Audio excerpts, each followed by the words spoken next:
എന്നാലും ദൈവത്തിനു മുമ്പിൽ വെച്ച് ഇങ്ങനെ ഒരു പോക്കർത്തരം ഉണ്ടായല്ലോ എന്റെ തമ്പുരാനെ.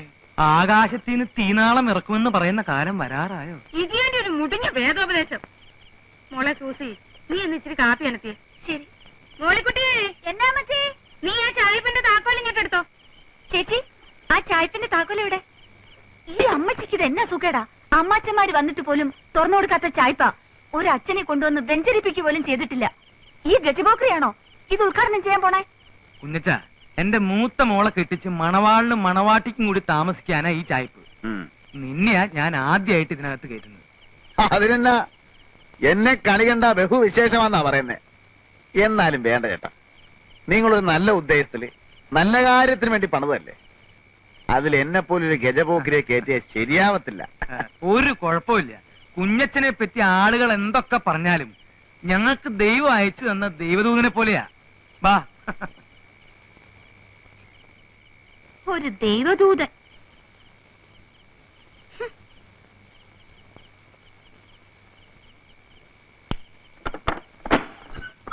എന്തായാലും ഇത് വലിയൊരു അക്രമമായി പോയി.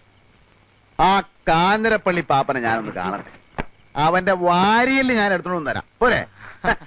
അവനൊക്കെ ഇതിന്റെ മൂർച്ച എന്താണെന്ന് ഞാൻ കാണിച്ചു കൊടുക്കാം. അതിന്റെ ആവശ്യം വരികയല്ല, വിരണ്ടു പോയല്ലേ. ദൈവം സഹായിച്ച് തല്ലുകൊണ്ടവരൊക്കെ തിരിഞ്ഞു നോക്കാതെ ഓടുകയായിരുന്നു. കേട്ടോ അമ്മച്ചി, എന്റെ ആദ്യത്തെ ഇടി കൊണ്ടവനുണ്ടല്ലോ, അവന്റെ പേര് പഞ്ചായത്ത് മെമ്പർ കുമരകം കൊച്ചു പാപ്പി. അവനൊരു 6 മാസമെങ്കിലും ആശുപത്രി കിടക്കേണ്ടി വരും. അത് പിന്നെ അമ്മാതിരിയുള്ള ഇടിയല്ലായിരുന്നോ? ചേച്ചി, കാപ്പിയായോ? നീ അയാളുടെ അടുത്തെങ്കിലും പോയി നിൽക്കരുത്. നിന്നാലെന്താ, അയാൾ പിടിച്ച് തിന്നുകളയോ? നീ പ്രായമാവുമ്പോ ആ മരം കയറി മറിയാമ്മയെ പോലെ ആവുന്ന ലക്ഷണമാ. നാ കൂപ്പി.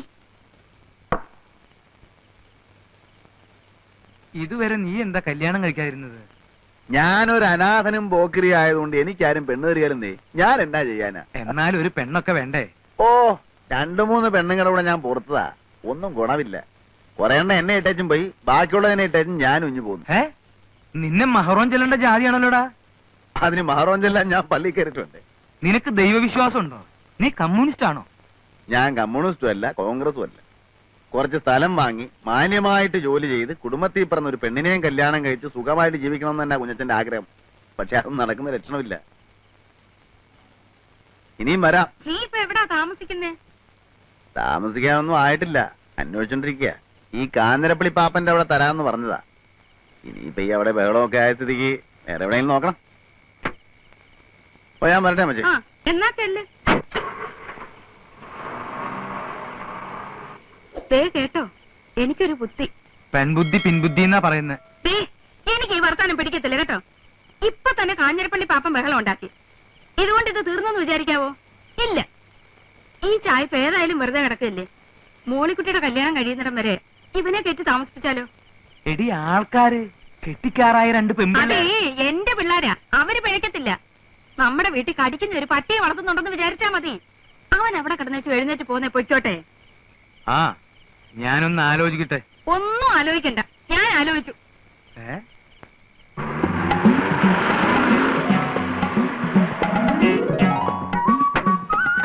കുഞ്ഞച്ചൻ ചേട്ടൻ.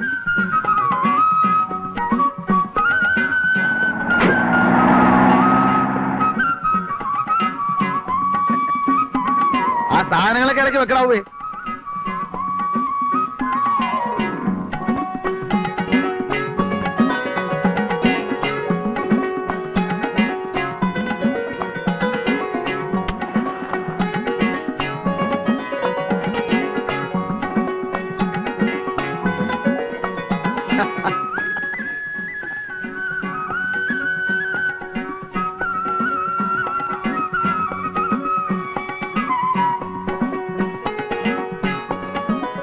മോളിക്കുട്ടിയെ, അമ്മച്ചിയൊക്കെ അങ്ങോട്ട് വന്നല്ലോ. ഞാനതിന് അമ്മച്ചിയെ കാണാൻ വന്നതല്ല. പിന്നെ എന്തിനാ ഇപ്പൊ ഇങ്ങോട്ട് വന്നത്?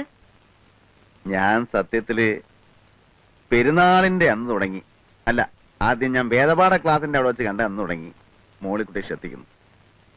എന്റെ മനസ്സിലുണ്ടായിരുന്നു ഒരു പെണ്ണ്, പക്ഷെ ഞാൻ അവളെ കണ്ടിട്ടില്ല. ആദ്യമായിട്ട് കണ്ടുവെന്ന് തോന്നിയത് അന്നാ. നിനക്ക് വേണ്ടിയാ ഞാൻ ആ പള്ളിയിൽ അടിപിടി ഉണ്ടാക്കിയത്. നിന്നെ രക്ഷിക്കാൻ വേണ്ടിയാ ഇപ്പൊ ഇവിടെ താമസിക്കുന്നേ. അത് നിന്നോടുള്ള ഇഷ്ടം കൊണ്ടാ. അനാവശ്യം പറഞ്ഞാലുണ്ടല്ലോ, ഞാൻ എന്റെ അപ്പച്ചനോടോ വെട്ടുകത്തി എന്ത് ചെയ്യടി? മോളിക്കുട്ടിയെ ഇത്തിരി തീ വേണം വീടിക്ക്. എന്റെ മോളിക്കുട്ടി ഇത്തിരി തീ എടുത്തു കൊടുക്കടി. ഞാൻ ആ വെട്ടുകത്തി എവിടെ വെച്ചു? എന്നതാടി വെച്ചത്?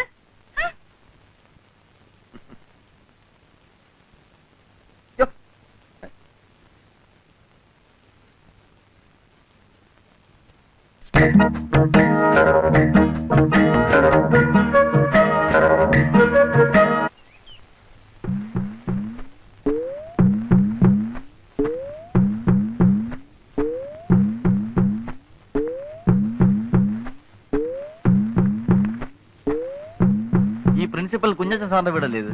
നീ ഏതാ? ഞാൻ പിന്നെ ഇത് എന്താ അവിടെ ഒരു ശബ്ദം? അതെ, ഇച്ചിരി തേന മലന്തേൻ. ആ, ഈ ജയിലിൽ സിമന്റ് തറ അല്ലായിരുന്നു. ആ. ഒരു 3-4 കൊല്ലം അങ്ങോട്ട് കഴിഞ്ഞപ്പം വാദത്തിന്റെ ഒരു ഇളക്കം. അപ്പൊ എന്റെ കൂടെ ജയിലിൽ ഒരു വൈദ്യരുണ്ടായിരുന്നു. ആ, ആ, ആ. പുള്ളിയും ജീവപര്യന്തവാ. ഇറങ്ങി കഴിഞ്ഞാ ഉടനെ ആ. തേനും ചെറുനാരങ്ങയും ചേർത്ത് കഴിച്ച വാദത്തിന് ഫസ്റ്റ് ആണെന്നാ പറഞ്ഞത്. വാദത്തിന് ഇതൊക്കെ മതിയില്ലേ? ഓ, പിന്നെ ആഹാ. ആർക്കറിയാം ഇതൊക്കെ? ഉണങ്ങ്. എടാ, കുരുത്തം കെട്ടവനെ വിളിച്ചു കൂവിയാണാടാ കൊണ്ടുവരുന്നത്. ഇത്രയും വലിയ കൊടിമൂത്ത ചട്ടം പേടിച്ചിട്ട് കള്ളു കുടിക്കണമെങ്കിൽ അത് പാത്തം വന്നിയാന്ന് ഞാൻ അറിഞ്ഞ. കൊണ്ടുവരങ്ങാൻ ഓ.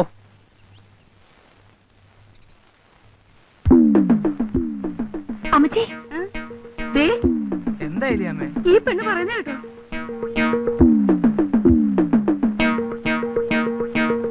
കുഞ്ഞച്ചാ, അതെ, വാദത്തിന് വൻതേനും കുറുന്തോട്ടിയും പിന്നെ ഇളങ്കള്ളും കൂടെ ചേർത്തിട്ടൊരു ഒരു അല്ല, ഈ ഇളങ്കള്ളിനകത്ത് കുറുന്തോട്ടിയും കൊട്ടൻ ചുക്കാതിയും കൂടെ ചേർത്തിട്ട് വേറൊരു തരം മതിയടാ. കുഞ്ഞച്ചോ, കുഞ്ഞച്ചനെ എവിടെ കയറ്റി താമസിപ്പിച്ചു എന്നുള്ളതും ഞങ്ങളൊക്കെ നന്നായി പെരുമാറുന്നു എന്നുള്ളതും നേര് തന്നെയാ. കെട്ടുപ്രായമായ പെൺകൊച്ചുങ്ങളുള്ള വീടാ. നേരം വിളക്കുകയും അത് ഞായറാഴ്ച ദിവസം ഇവിടെ ഇരുന്നെങ്കിൽ കണ്ടുപിടിക്കാനൊക്കെ അല്ല ഉള്ളത് പറയാമല്ലോ. അല്ല ചേട്ടത്തി, ആ അല്ലല്ല, ഞാൻ പറഞ്ഞേക്കാം, ഇതിവിടെ പറ്റിയല്ല. ഇരിക്കി. അല്ല, നീ ഇതെന്ത് ഭാവിച്ചാ? ചേട്ടാ, ഉള്ള കാര്യം പറയാമല്ലോ. ഇത് വാദവുമല്ല, വൻതേനുമല്ല, കൊട്ടൻ ചുക്കാതിയുമല്ല, കള്ള. ശീലിച്ചു പോയി. ഞായറാഴ്ച ആവുമ്പോ കുടിച്ചു ബോധം കെട്ട് കിടന്ന് ഉറങ്ങും. നിനക്കപ്പം പള്ളിപ്പോക്കും കുർബാനയൊന്നും ഇല്ലടാ. അതിന്റെയൊക്കെ പ്രായത്തിൽ ഉപദേശിച്ചു തരാൻ വല്ലവരും വേണ്ടേ? എനിക്കൊന്നും നന്നാകണമെന്നുണ്ട്. ആത്മാർത്ഥമായ ആഗ്രഹം കൊണ്ട് പറയുക. ചട്ടമ്പിത്തരവും നിർത്തി എല്ലാം നിർത്തി ഈ ഗ്രാമത്തിലേക്ക് പോകുന്നതും അതിന് തന്നെയാ. പക്ഷേ ഒന്ന് നിയന്ത്രിക്കാൻ ആരെങ്കിലും ഉണ്ടെങ്കിൽ ചിലപ്പോ ഇതൊക്കെ അങ്ങ് നിന്നു പോകും ചേട്ടാ. നിനക്ക് നന്നാവണമെന്നും കുണം പിടിക്കണമെന്നും ശരിയായ ആഗ്രഹം ഉണ്ടെങ്കിൽ നിന്നെ ഞാൻ തന്നെ കൊണ്ടുപോയി സംസാരിപ്പിക്കാം. അയ്യ, തന്നെയുമല്ല, ഇടയ്ക്കിടയ്ക്ക് ധ്യാനം വരും. അതിലും സംബന്ധിക്കാവോ? ഉവ്വ. ദേ, എന്നോട് ഈ മണഗുണ വർത്താനം പറയരുത്. ചെയ്യാമെന്ന് പറഞ്ഞാൽ ചെയ്തിരിക്കണം. ദൈവത്തിന് മുമ്പിൽ തട്ടിപ്പ് കാണിക്കരുത്. ഇല്ല, ഞാൻ കുമ്പസാരിക്കാം, കുർബാന കൈക്കൊള്ളാൻ, ചേട്ടന്റെ ഉപദേശം അനുസരിച്ച് നടന്നോളാം. ദേ, ഇപ്പൊ ഈ തെറ്റിന് മാപ്പ്.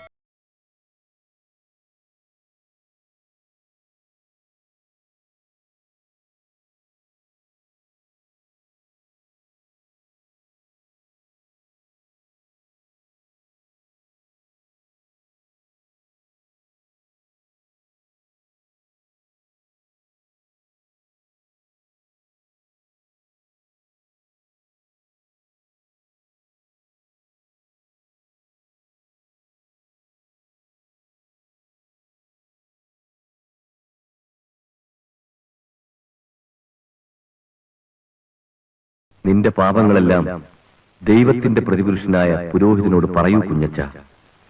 യഥാർത്ഥമായ പശ്ചാത്താപത്തോടും അനുതാപത്തോടും കൂടി നീ പശ്ചാത്തപിച്ചാൽ ദൈവം നിന്നോട് ക്ഷമിക്കും. 10 കൽപ്പനകളിൽ എന്തെങ്കിലും നീ ലംഘിച്ചിട്ടുണ്ടോ? 10 കൽപ്പന